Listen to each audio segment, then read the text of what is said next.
Hello friends, welcome back to Technic Malayalam. മറ്റൊരു unboxing ആണ് നമ്മൾ ചെയ്യാൻ പോകുന്നത്. ഏത് ഡിവൈസാണ്, എന്താണ് ഡിവൈസിന്റെ വിശേഷം എല്ലാം തന്നെ പറയാം.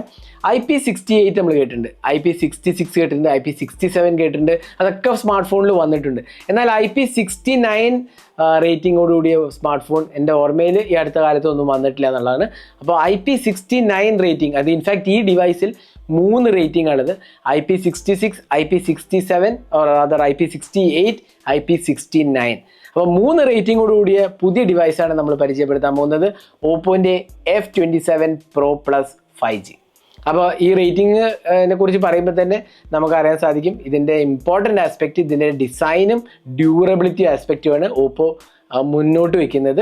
അതായത് പെർഫോമൻസിനല്ല മുൻതൂക്കം കൊടുത്തിരിക്കുന്നത്, എന്നാൽ ഡിസൈനും ബിൽഡ് ക്വാളിറ്റി അതേപോലെ തന്നെ ഡ്യൂറബിലിറ്റി കുറച്ച് കാര്യങ്ങളുണ്ട്, അതെല്ലാം തന്നെ ഞാൻ വീഡിയോയിൽ പറയാം.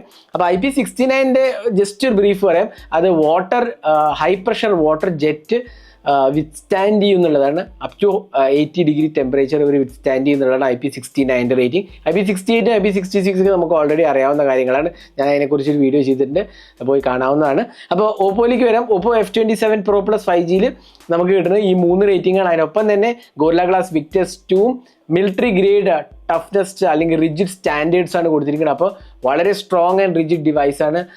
എന്താ പറയുക, ഒരുപാട് സ്ട്രെസ്സൊക്കെ എടുത്താൽ പോലും ഡിസൈൻ ലാംഗ്വേജിൽ വളരെ ഡ്യൂറബിളായ ഒരു ഡിവൈസാണെന്നാണ് ഓപ്പോൻ്റെ വാദം. അപ്പോൾ അതാണ് നമ്മളിന്ന് ചെയ്യാൻ പോകുന്നത് unboxing, Oppo F27 Pro Plus 5G. അപ്പോൾ ഇതിൻ്റെ അൺബോക്സിങ് കിടക്കുന്നതിന് മുമ്പായിട്ട് ഈ ചാനൽ ആദ്യമായിട്ടാണെങ്കിൽ സബ്സ്ക്രൈബ് ബട്ടൺ പ്രസ് ചെയ്യുക. അതേപോലെ തന്നെ ബെല്ലൈക്കൺ ക്ലിക്കുമ്പോൾ നിങ്ങൾക്ക് എല്ലാ വീഡിയോസിനും നോട്ടിഫിക്കേഷൻ കൂടെ ലഭിക്കുന്നതാണ്. അപ്പോൾ നമുക്ക് അൺബോക്സിങ്ങിലേക്ക് കിടക്കാം. അപ്പോൾ ഇതാണ് ഓപ്പോ F27 Pro Plus 5Gൻ്റെ ബോക്സ് പാക്കേജ്. ഇവിടെ 27 എഴുതി വേണം, ഇവിടെ സൈഡിൽ എഴുതി വേണം. അപ്പോൾ ഈ ഡിവൈസിൻ്റെ പ്രത്യേകത ഞാൻ നേരത്തെ പറഞ്ഞ പോലെ IP റേറ്റിംഗും റിജിഡ് ആൻഡ് ടഫ് ബോഡി എന്നുള്ളതാണ്. അപ്പോൾ IP66, IP68, IP69 ഇങ്ങനെ 3 റേറ്റിംഗ് ഉള്ളത്. മിഡ് നൈറ്റ് നേവി എന്ന് പറയുന്ന നമ്മുടെ കളറ്, വേറൊരു പിങ്ക് കളറും കൂടി ഉണ്ട്. 8GB 128GB വേരിയൻ്റ് ഉള്ളത്. ഇതിൻ്റെ പ്രൈസിങ് നമുക്കിപ്പോൾ അറിയില്ല. ഇത് 5G ബാൻഡ്സ് എല്ലാം തന്നെ സപ്പോർട്ടഡ് ആണ്. അപ്പോൾ ഇത്രയാണ് ബോക്സിനകത്ത്, ബോക്സിന് പുറത്ത് എഴുതിയിരിക്കുന്നത്. നമുക്ക് ബോക്സ് തുറക്കുമ്പോൾ തന്നെ ആദ്യം തന്നെ നമുക്ക് ഡിവൈസാണ് വരുന്നത്. അപ്പോൾ അത് പുറത്തേക്ക് ഒന്ന് വെക്കാം. ഇനി നമുക്കൊരു കേസാണ്, ഒരു നല്ല TPU കേസാണ്. ഇവിടെ സൈഡ് 2 മാറ്റ് ഫിനിഷ് ആയിട്ട് കൊടുത്തിട്ടുണ്ട്. അത്യാവശ്യം കുഴപ്പമില്ലാത്തൊരു ക്വാളിറ്റി ഉണ്ട്. പിന്നെ നമുക്ക് sim eject pin, safety guide, quick start guide, പിന്നെ കുറച്ച് സ്റ്റിക്കേഴ്സാണ്. പിന്നെ നമുക്ക് ചാർജിങ് കേബിളാണ്. അതിനൊപ്പം തന്നെ 80 വാട്ട് അഡാപ്റ്ററാണ്. ഇതിനകത്ത് 67 വാട്ട് ചാർജിങ് സപ്പോർട്ടുള്ളൂ, എന്നാൽ 80 വാട്ട് സൂപ്പർ ഹൂക്ക് അഡാപ്റ്ററാണ് കൊടുത്തിരിക്കുന്നത്. അപ്പോൾ ഇത്രയാണ് ബോക്സിനകത്ത് വരുന്നത്. നമുക്ക് ഡിവൈസ് ഒന്ന് ബൂട്ട് ചെയ്യാം. അപ്പോൾ ഇതാണ് Oppo F27 Pro Plus 5G. അപ്പോൾ ഇതിൻ്റെ ഡിസൈൻ ലാംഗ്വേജ് ആദ്യം പറയാം. ഡിസൈനാണ് ഇതിൻ്റെ ഏറ്റവും ഇമ്പോർട്ടൻ്റ് ആസ്പെക്റ്റ്. ഇവിടെ കണ്ടില്ലേ, ഇവിടെ നമുക്കൊരു വെഗൻ ലെതർ കൈൻഡ് ഓഫ് ഫിനിഷാണ് വരുന്നത്. ഇവിടെ നടുക്കൊരു പാറ്റേണും കാണാം. കണ്ടില്ലേ, കുറച്ച് ക്ലോസ് അപ്പ് ലുക്കിൽ എടുത്തു കഴിഞ്ഞാൽ ഇവിടെ ഒരു പാറ്റേൺ കാണാം. ഓപ്പോൻ്റെ ബ്രാൻഡിങ് കാണാം. സർക്കുലർ ക്യാമറ ലേ ഔട്ട് കാണാം. ഇൻഫാക്ട് ഇവിടെ ആക്ച്വലി നമുക്കൊരു ഡ്യുവൽ ക്യാമറ സെറ്റപ്പ് ഉണ്ട്. 64+2 മെഗാപിക്സൽ ഡെപ്ത് സെൻസർ, LED ഫ്ലാഷും കാണാം.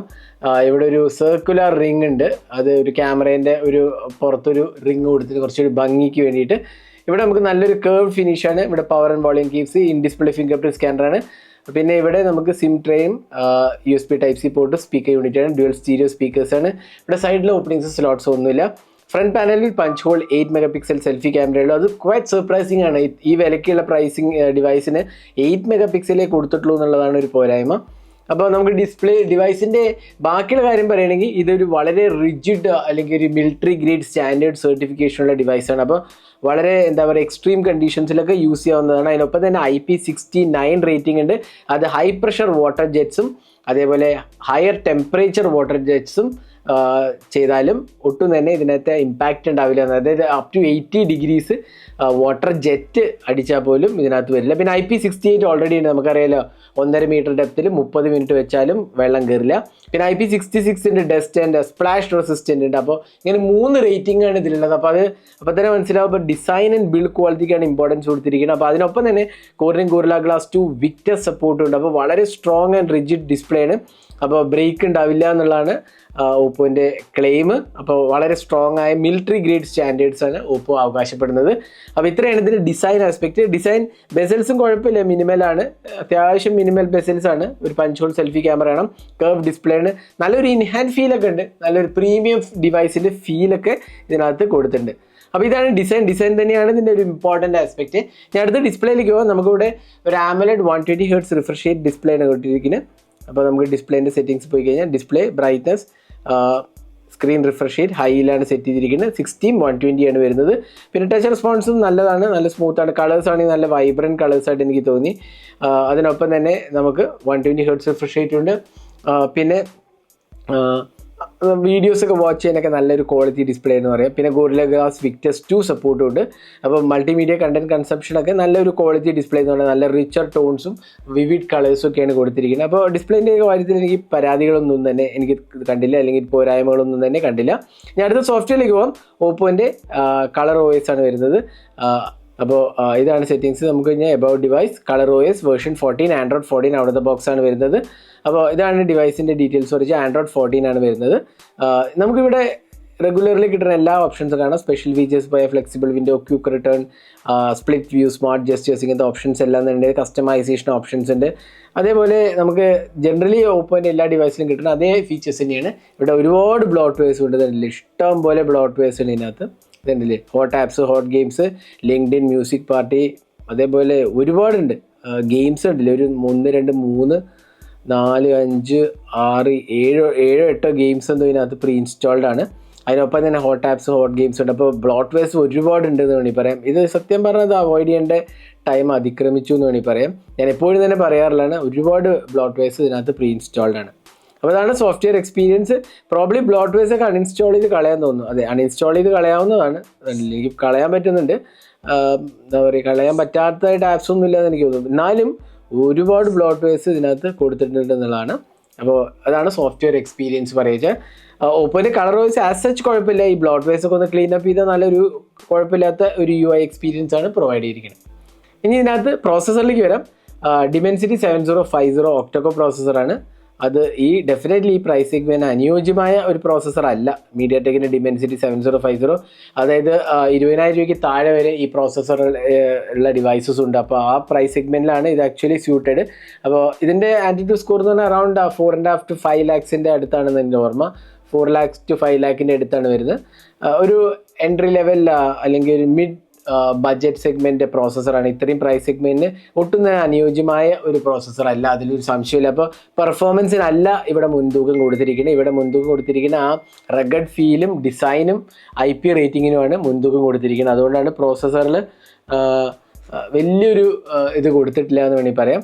അപ്പോൾ അതുകൊണ്ട് തന്നെ ഒരു ഹെവി ഗെയിമിങ്ങോ ഹെവി പെർഫോമൻസ് ഓറിയൻറ്റഡ് ടാസ്കിന് പറ്റിയൊരു ഡിവൈസ് അല്ല ഇത് ആക്ച്വലി.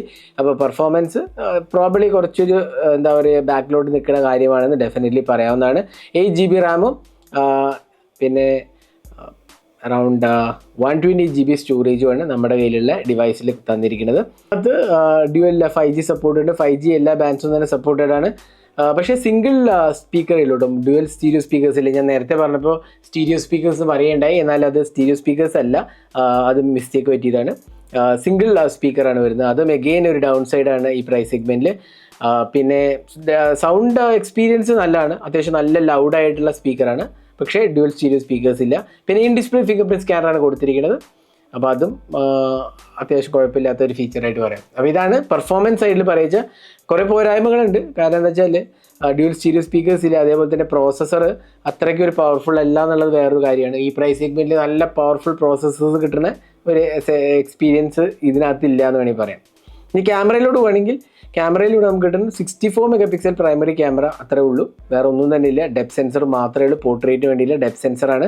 വേറെ ഒരു ക്യാമറയും തന്നെ ഇല്ല. പിന്നെ 8 MP സെൽഫി ക്യാമറയാണ്. അതാണ് എനിക്കൊരു ഒട്ടും തന്നെ മനസ്സിലാവാത്ത കാര്യം. ഇത്രയും പ്രൈസ് റേഞ്ചിൽ 8 MP ഒരു ബേസിക് ക്യാമറ മാത്രമേ കൊടുത്തിട്ടുള്ളൂ എന്നുള്ളതാണ്. ബാക്കി പ്രോ മോഡ് വീഡിയോ റെക്കോർഡിംഗ് ആണെങ്കിൽ അഗെയിൻ 4K 30 FPS സപ്പോർട്ടഡ് ആണ്. അതാണ് മാക്സിമം വരുന്നത്. അപ്പോൾ ഒരു ബേസിക് ക്യാമറ എന്നുള്ള എനിക്ക് മാത്രമേ യൂസ് ചെയ്യാനുള്ളൂ. കാര്യം ഇതൊരു വേഴ്സിറ്റൈൽ ക്യാമറ ഒന്നും പറയാൻ പറ്റില്ല. കാരണം വെറും ഒരു 64 MP പ്രൈമറി ക്യാമറ മാത്രമേ കൊടുത്തിട്ടുള്ളൂ. അപ്പോൾ കുറച്ച് ക്യാമറ സാമ്പിൾസ് കാണാം. ഇതൊക്കെയാണ് Oppo F27 Pro Plus 5G എന്നെടുത്ത ക്യാമറ സാമ്പിൾസ്. അത്യാവശ്യം ഡീസൻറ്റ് ക്വാളിറ്റി എന്ന് മാത്രമേ പറയാൻ പറ്റുള്ളൂ. എഗെയിൻ നമ്മൾ ടെസ്റ്റ് ചെയ്ത് പറയാം. കുഴപ്പമില്ലാത്ത ഒരു എക്സ്പീരിയൻസ് പറയാം. എന്നാൽ ക്യാമറയെക്കുറിച്ചുള്ള നിങ്ങളുടെ അഭിപ്രായങ്ങൾ കമൻറ്റ് സെക്ഷനിൽ പോസ്റ്റ് ചെയ്യാൻ മറക്കരുത്.